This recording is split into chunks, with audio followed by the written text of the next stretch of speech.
Chapter 6, Strange Kingdom. King Leo tried to talk to Princess Leah, but it was pointless. She hated him for busting her boyfriend's nose with his gauntlet. He took the boy to his private doctor, who bandaged up the nose and gave him poppy sap to chew on.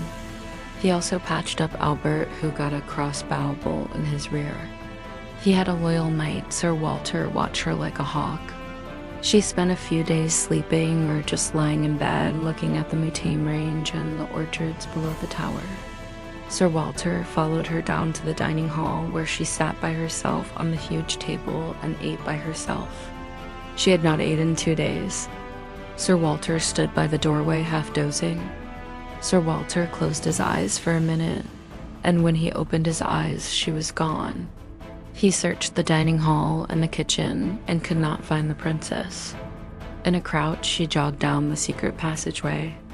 It took some time, but she exited the secret passage and found herself in the woods. The trapdoor was concealed by moss. Princess Leah felt so good to be free. She jogged to the surf town and saw Albert in the stockades. She asked him what happened. "I was being lazy," he confesses, but he did have a bandage on his rear end. She gave him some water and asked where Gray was. She went to Gray's home, and a red-headed lady with fiery curly hair and green eyes answered the door of the shanty. "Is Gray here?" she asked. "No doubt he is on the forest road making a delivery." "My name is Agnos. I am his cousin." She shook her hand. Princess Leah hoped she did not recognize her. She wanted to keep a low profile. She hid all her fine jewelry under her blouse and dirtied her clothes up on purpose in the ravine. She thought the redhead looked familiar. She thought she may have been a politician. "You are pretty," Agnes said, and touched her hair and looked deeply into her eyes. She tried to kiss her, and she pulled away and left. On the forest road, she saw Gray. He was returning with an empty wagon. He was surprised to see her, but it was not his way to show emotion. So he just nodded. His nose was bandaged. It started to snow, and Gray did not want to go home, so they slept in an empty silo and held each other to keep warm. She awoke, and Gray was gone. A couple hours later, he returned. "I don't want to go home because they may recognize you," he said. So they walked to an empty cottage in the woods he knew about. The snowflakes were floating down. They saw a primitive-looking man blocking the road. He had big square teeth and thick brow ridge. He was bald and muscular. "You must pay a toll to pass," he said.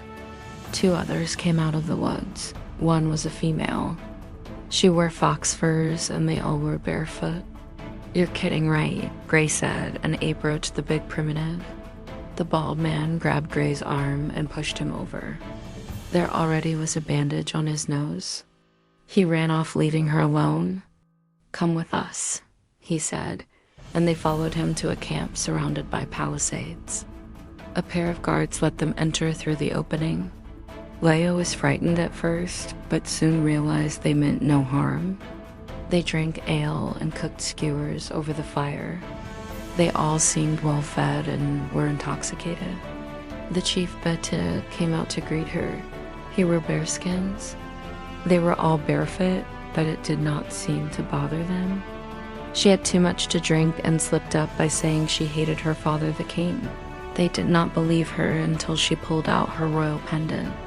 Beta got nervous. "Oh God, now the king will crush us. Stop, please leave now." "It is too cold and there are wolves," she said.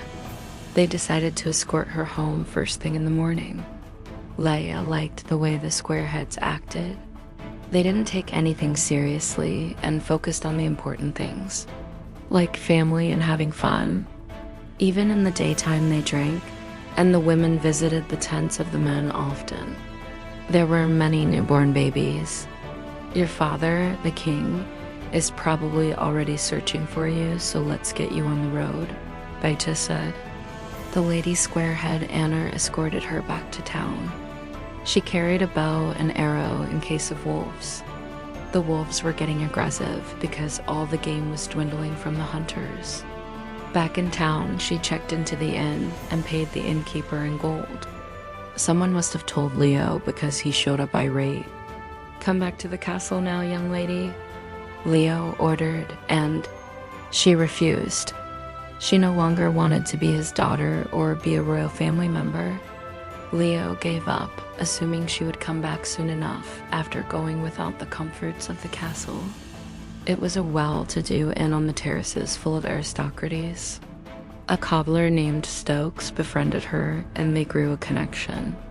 She even convinced him to make shoes for the squareheads. She grew fond of them and liked their carefree attitudes. They prioritized family and leisure over work, the opposite of her father,